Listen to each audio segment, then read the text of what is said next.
Assalamualaikum warahmatullahi wabarakatuh. Selamat pagi anak-anak kelas 5. Bagaimana kabarnya hari ini? Semoga semuanya dalam keadaan sehat walafiat. Untuk hari ini, pembelajaran kita yaitu tema 7, subtema 1, pembelajaran yang keempat. Peristiwa sejarah masa awal pergerakan nasional. Belanda menjajah bangsa Indonesia selama kurang lebih 3,5 abad. Sebelum tahun 1908, perjuangan melawan Belanda masih sering mengalami kegagalan. Faktor penyebab kegagalan perjuangan bangsa Indonesia: 1.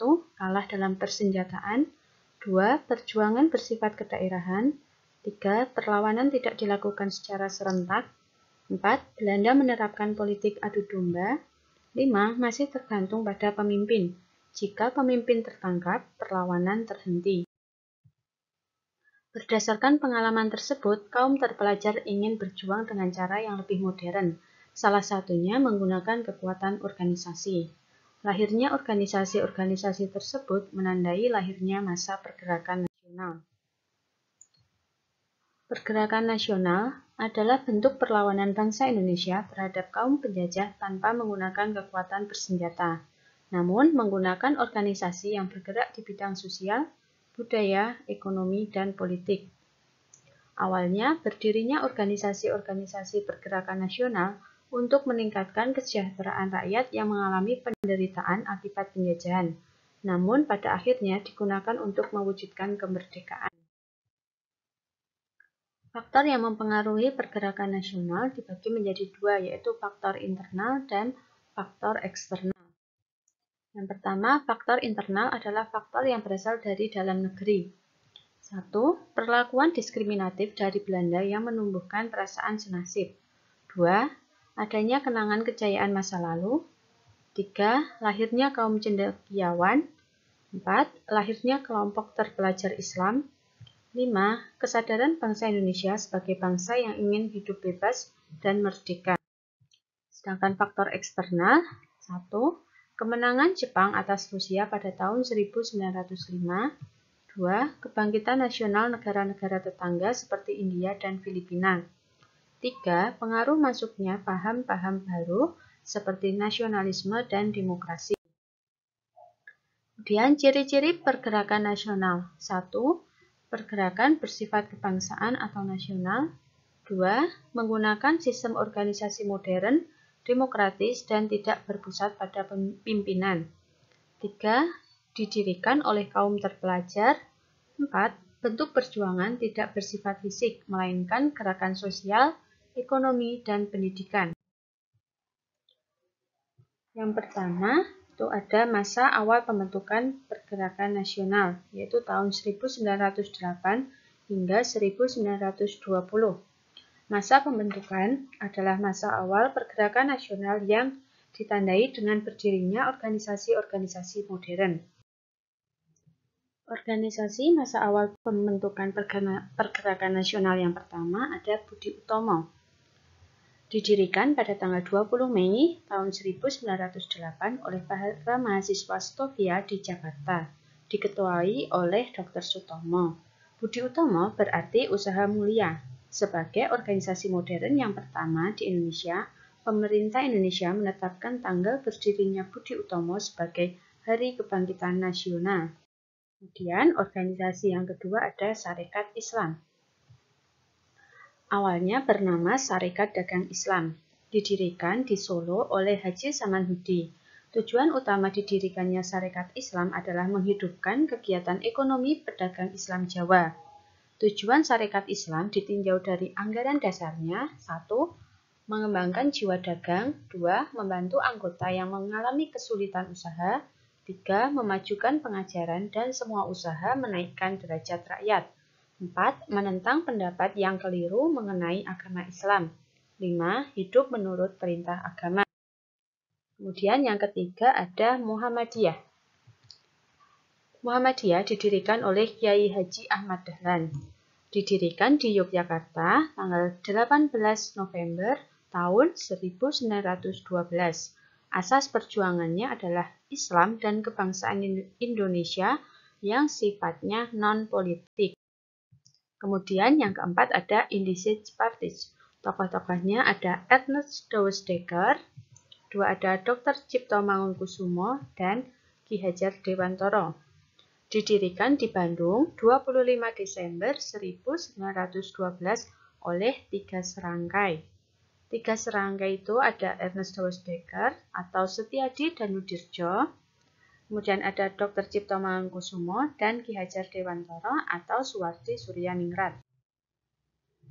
Kemudian masa yang kedua ada masa non-kooperasi, yaitu tahun 1920 sampai 1930, yaitu masa ketika muncul organisasi-organisasi politik yang tidak mau bekerja sama dengan pemerintah Belanda dalam mewujudkan cita-cita organisasinya.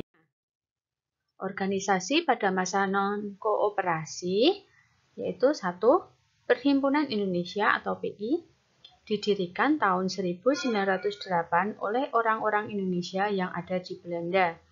Awalnya bernama Indischede Vereniging, tahun 1925 berubah menjadi Perhimpunan Indonesia. Kemudian ada Partai Komunis Indonesia atau PKI, didirikan pada 23 Mei 1920. Nah, selanjutnya ada Partai Nasional Indonesia atau PNI, didirikan pada 4 Juli 1927 di Bandung dan diketuai oleh Insinyur Soekarno. Masa yang ketiga ada masa moderat atau kooperasi, yaitu tahun 1930 sampai 1942, yaitu masa ketika muncul organisasi yang bersifat kooperatif atau mau bekerja sama.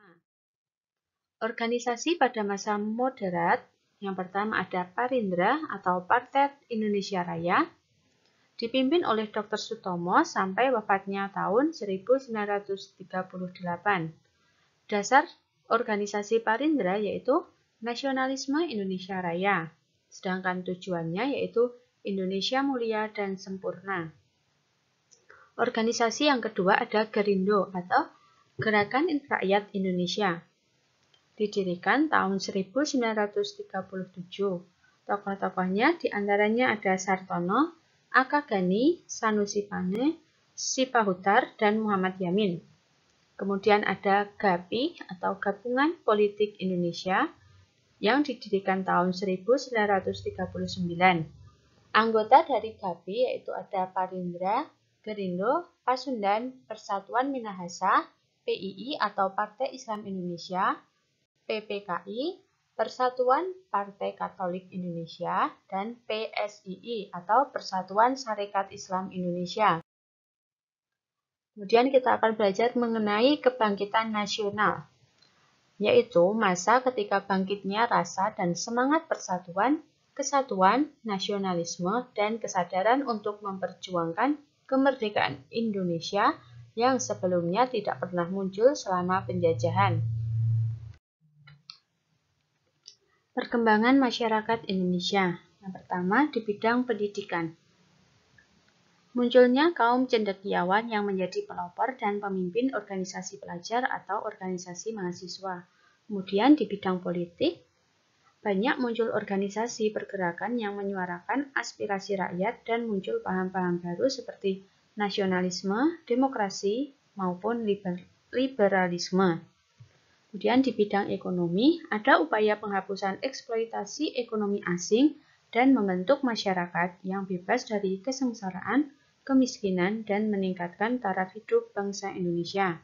Di bidang sosial budaya, melakukan pembentukan identitas nasional seperti penggunaan nama Indonesia untuk menyebut negara kita. Nah, selanjutnya kita akan belajar peristiwa Sumpah Pemuda. Sumpah Pemuda merupakan salah satu tonggak utama dalam sejarah pergerakan kemerdekaan bangsa Indonesia. Para pemuda menginginkan adanya persatuan nasional di kalangan para pemuda. Yang pertama ada Kongres Pemuda I yang berlangsung 30 April sampai 2 Mei 1926. Dilaksanakan di Jakarta dan dihadiri oleh wakil-wakil dari organisasi-organisasi pemuda seperti Jong Java, Jong Sumatera Nenbon, Jong Ambon, Jong Islamiten, dan Jong Batakspon. Tujuannya membentuk perkumpulan pemuda yang tunggal memajukan paham persatuan dan kebangsaan, serta mempererat hubungan antar perkumpulan kebangsaan.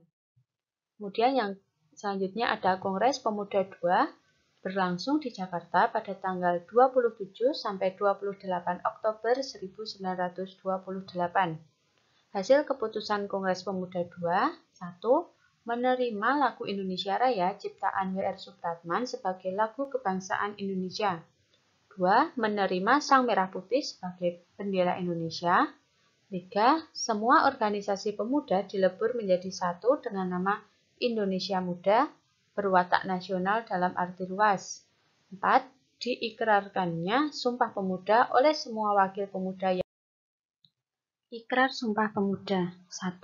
Kami putra dan putri Indonesia mengaku bertumpah darah yang satu tanah air Indonesia. 2. Kami putra dan putri Indonesia mengaku berbangsa satu bangsa Indonesia. 3. Kami putra dan putri Indonesia menjunjung bahasa persatuan bahasa Indonesia. Nah, yang selanjutnya kita belajar menggali informasi penting dari teks narasi sejarah. Teks narasi sejarah adalah suatu karangan yang menyajikan serangkaian peristiwa sejarah dan disusun secara kronologis sesuai urutan waktunya. Langkah-langkah menggali informasi penting teks narasi sejarah. 1. Bacalah teks dengan cermat. 2. Temukan ide pokok atau kalimat utama. 3. Temukan kalimat penjelasnya. 4. Garis bawahi kosakata baru dan cari artinya di KBBI. 5. Temukan jawaban dari pertanyaan yang mengandung 5W dan 1H. Selanjutnya, keragaman suku bangsa dan budaya di Indonesia. Bangsa Indonesia merupakan bangsa yang majemuk karena terdiri atas berbagai suku bangsa. Setiap suku bangsa memiliki ciri khas yang membedakannya dengan suku. Ciri-ciri mendasar yang membedakan antar suku bangsa. 1. Adat istiadat. Setiap suku memiliki adat istiadat tertentu. Kebiasaan-kebiasaan tersebut dijalankan secara turun-temurun dalam waktu yang lama. 2. Bahasa daerah.